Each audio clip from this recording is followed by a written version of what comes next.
At 16:45 hours on March 5, 1942, the cold wind swept across the deck of USS Atik as Lieutenant Commander Harry Lynwood Hicks stepped aboard at Portsmouth Navy Yard in Kittery, Maine. He stood quietly for a moment, taking in the sight of the ship that would soon be his responsibility. She was a relic from another era, a 30-year-old steamer built for slow cargo runs, not war. Her hull showed streaks of rust, her paint was worn, her engine could barely muster 9 knots. To the untrained eye, she looked like nothing more than a tired merchantman limping back into usefulness. Hicks knew better. Beneath her weathered exterior, hidden behind false bulkheads and disguised panels, were 4 4-inch naval guns, 8 machine guns, depth charge projectors, and cargo holds filled with pulpwood designed to keep her afloat after a torpedo strike. Atik was no freighter at all. She was a Q-ship, a floating trap built to deceive German submarine commanders into surfacing, closing in for the kill, and exposing themselves to sudden, point-blank counterfire.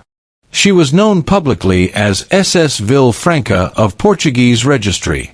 But in truth, she was one of the most secret tools the United States possessed during the brutal early months of the Atlantic War. The idea for Q-ships had come not from daring tacticians, but from desperation.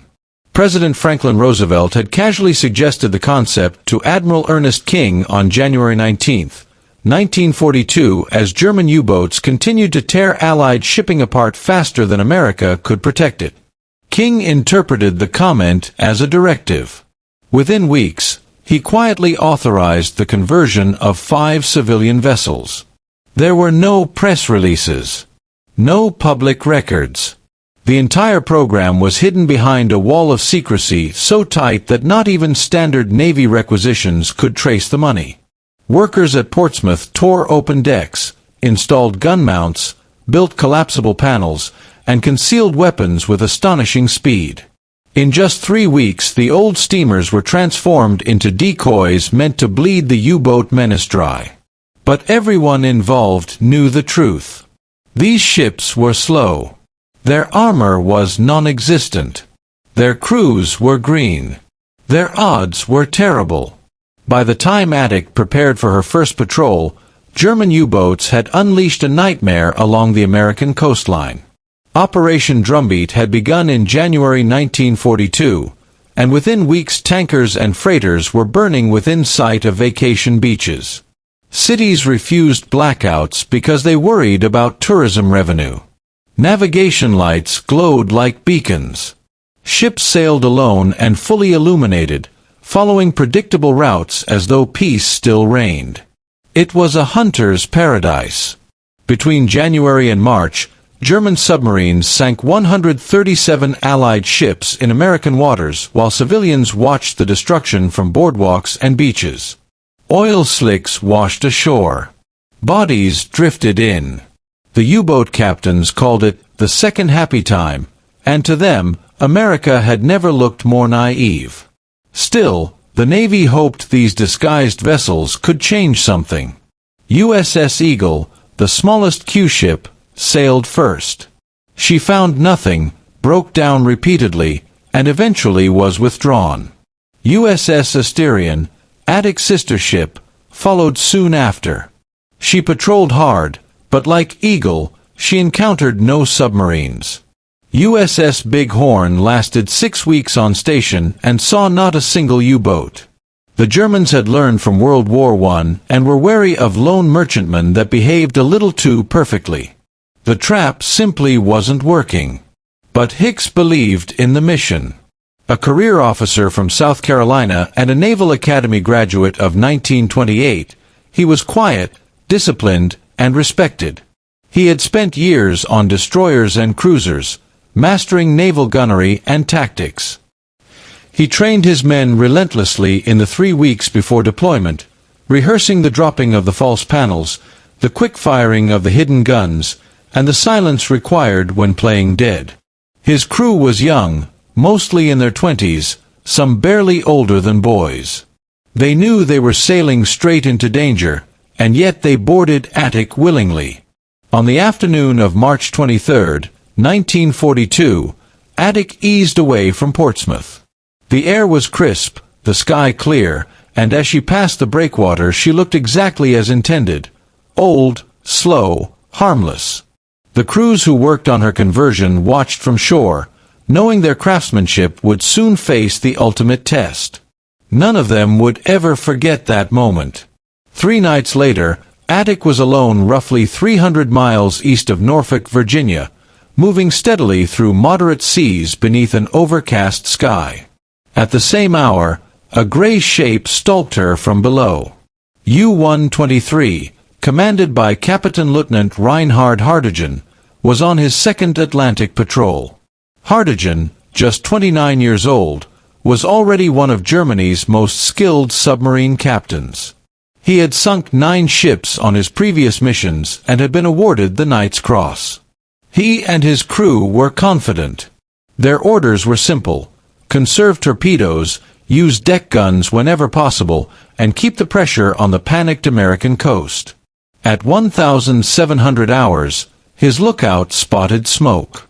Through his binoculars, Hardegen saw an old steamer, unescorted, slow, and seemingly defenseless. Perfect prey. He shadowed her for hours, waiting until darkness masked his approach. At 1937, he surfaced and fired a single electric torpedo. It struck beneath Atik's bridge with a violence that shook the night. Fire poured from her cargo holds. Men ran on deck. A lifeboat splashed into the water. Everything Hardegen saw matched his expectations. Another helpless freighter. A clean kill.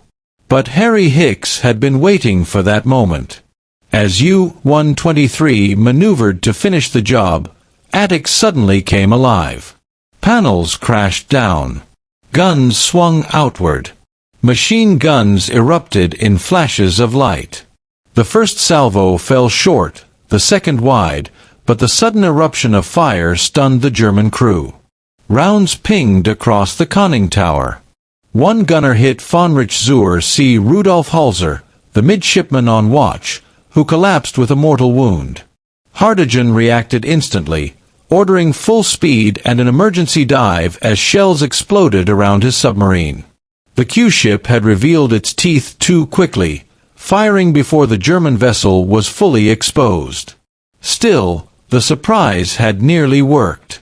U-123 disappeared beneath the waves, battered but alive.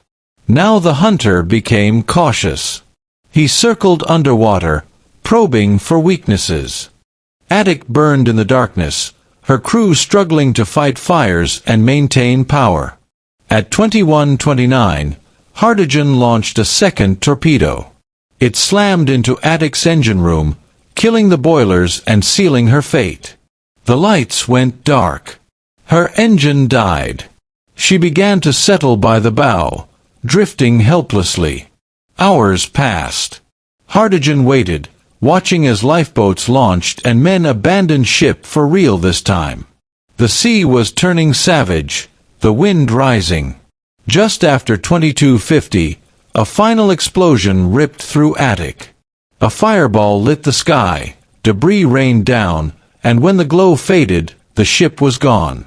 Every man aboard, 141 Americans, perished. Whether killed by the blast or swept away in the storm that followed, none survived to tell the story. The search began at dawn. An army bomber flew for hours and found nothing but empty ocean. USS Noah and USS Sagamore battled towering seas, discovering scattered debris, then nothing at all. 3 days later, 5 lifeboats were found drifting 80 miles from the site. They were empty. Those tiny boats were the last tangible evidence that Atik and her crew had ever existed. Germany, however, knew the truth almost immediately. Radio Berlin announced that a heavily armed Q-ship had been destroyed after a fierce duel. They had known about the American program all along. They had been warned that suspicious merchantmen might carry concealed guns. The element of surprise, Q-ship's only weapon, had evaporated before the first patrol even began. Admiral King was furious. The program he had created under pressure had led to the deaths of 141 sailors and achieved nothing. No U-boat had been sunk. Conversions, training, secrecy, $500,000 worth, had vanished into the Atlantic along with USS Atik. Within weeks, he halted all Q-ship operations. Asterion was recalled. Big Horn was reassigned. Eagle and Captor were removed from special duty. The Navy realized that elaborate traps were not the answer to the U-boat threat. Air patrols, radar, convoy escorts, destroyer escorts, these were the tools that would finally turn the tide. And remarkably, they did. By May 1942, U-boat losses began to rise sharply. In June, they rose higher. By July, German submarines were being destroyed faster than they could inflict meaningful damage. The U-boat campaign off America's coast collapsed. Operation Drumbeat, once the most successful German offensive in the Atlantic, came to an end. Reinhard Hardegen completed his patrols, received oak leaves to his Knight's Cross from Adolf Hitler himself, and then left frontline service. He survived the war, one of the few U-boat aces who did. But USS Atik and her crew never returned. Their sacrifice remains little known, overshadowed by larger battles and louder stories. Yet their mission, impossible though it was, came at a moment when America desperately needed every effort, every idea, every experiment to hold back a relentless enemy. They sailed into the teeth of the danger with courage, discipline, and faith in a plan that offered them almost no chance of survival. Their loss is a reminder of the hidden costs of innovation in wartime and the quiet bravery of sailors whose names rarely appear in history books. Tonight, the Atlantic rolls quietly over the place where Atik vanished. No wreck has ever been found. No remains were ever recovered. But the story of her final fight, one cargo ship against one submarine in the darkest moment of the Atlantic War, still stands as a testament to the deadly game of cat and mouse that determined the fate of nations in 1942, and to the men who sailed into that darkness knowing they might never return.